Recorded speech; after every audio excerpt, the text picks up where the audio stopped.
বড্ড যন্ত্রণা পেয়েছে, আজ ওর শান্তি। পৃথিবীর কোনো ডাক্তারই নেই যে ওকে এত শান্ত করতে পারত। শেষ সময় অনেকে কুইনাইন দিতে সাজেস্ট করেছিল।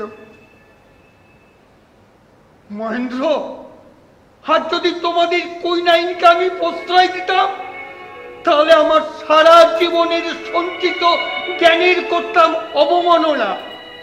হোমিওপ্যাথিকে মসিযুক্ত করে আমি দিতাম তার সমাধি, আর তোমরা সেটাকে করে নিতে তোমাদের শানিত অস্ত্র।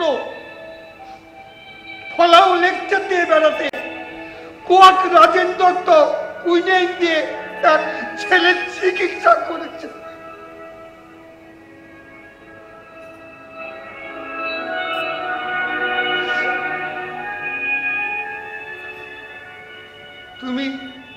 তুমি নত মস্তকে কেন Mahendra?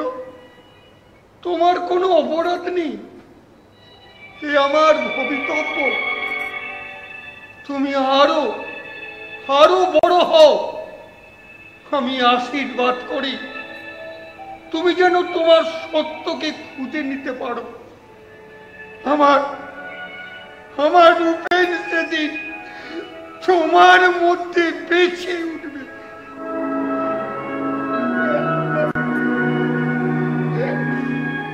Respected gentlemen, my colleagues and friends, হাজিকার সভায় আমাকে চেয়ারম্যান করা হইয়াছে বলিয়া আমি আপনাদের অভিনন্দন জানাইতেছি।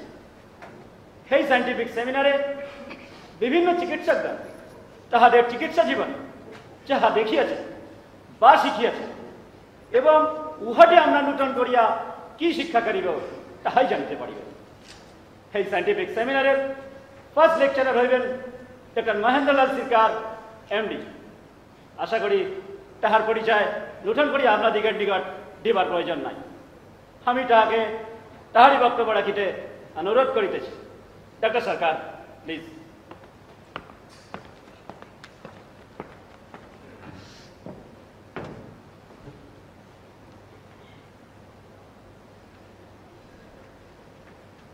My respected professor, the chairman of today's meeting, my colleagues and respected gentlemen, আজকের এই বিজ্ঞান সভায় আমাকে প্রবন্ধ পাঠের সুযোগ করে দেওয়ার জন্য আমি আপনাদের সবাইকে আন্তরিক ধন্যবাদ জানাচ্ছি।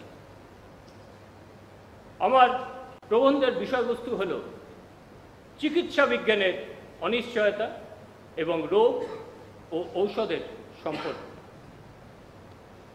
আপনারা সবাই জানেন 1863 সালের 17 মে ছিল এই সমিতির প্রতিষ্ঠা দিবস এবং সেই সভায় আমি প্রথম সম্পাদক রূপে নিযুক্ত হয়েছিলাম।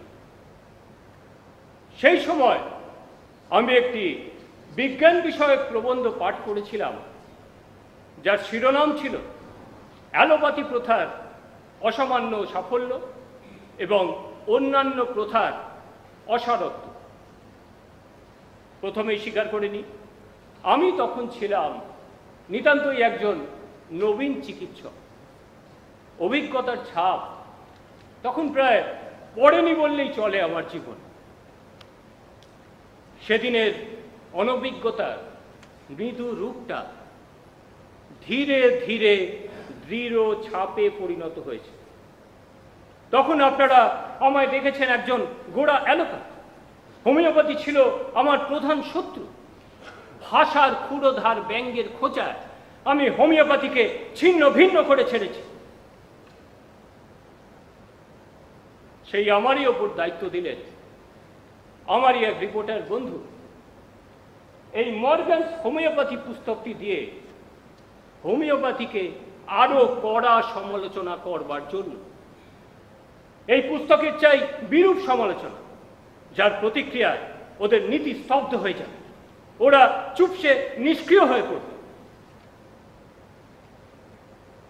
সমালোচনার চোখ নিয়ে পুস্তকটি পড়ে নিলাম একবার, কিন্তু একবার পড়ে বিরূপ সমালোচনার দুর্বল স্থান খুঁজে না পেয়ে বেশ কয়েকবার পড়ে সমালোচনার বদলে লিপ্ত হলাম আত্মসমালোচনা।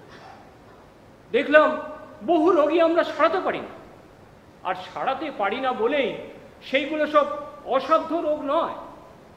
বহু রোগীকে আমরা আমাদের ওই কড়া ভেষজ রাজ প্রয়োগ করে তাদের আরো রোগগ্রস্ত করে দুর্বল করে তুলি।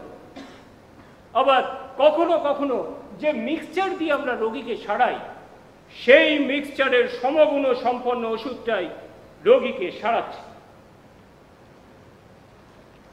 এই মর্গ্যানস হোমিওপ্যাথি চ্যালেঞ্জ জানাচ্ছে আমাদের অ্যালোপ্যাথি গোষ্ঠীকে এই সব বিষয় নিয়ে, এবং সেই সঙ্গে তথ্যের মাধ্যমে দেখিয়ে দিচ্ছে ওদের হোমিওপ্যাথির প্রভাব এবং সিমিলিয়া সিমিলিবাস কিউরেন্টের প্রাধান্য এবং ক্ষুদ্র মাত্রার অসামান্য সাফল্য।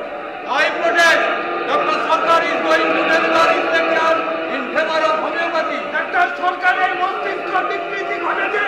Dr. সরকারের বিভাগ ছিনিয়ে নেওয়া হোক। Dr. Sarkar, please take your seat. Dr. Sarkar Please be seated. Let me chance given to Dr. Sarkar. বন্ধুগণ, আপনারা চিকিৎসক, সর্বাপেক্ষা ধৈর্যশীল মানব। আমার বক্তব্যের পর আমার যুক্তিকে আগে খণ্ডন করুন, তারপর আমার প্রতি মন্তব্য বা কটাক্ষপাত করবেন। ওসব হোমিওপ্যাথিক প্রবন্ধ পড়া চলবে না। এটা অ্যালোপ্যাথিক ডাক্তারদের সভা, তার নিন্দে আমরা কখনো সহ্য করব না। Absolutely correct.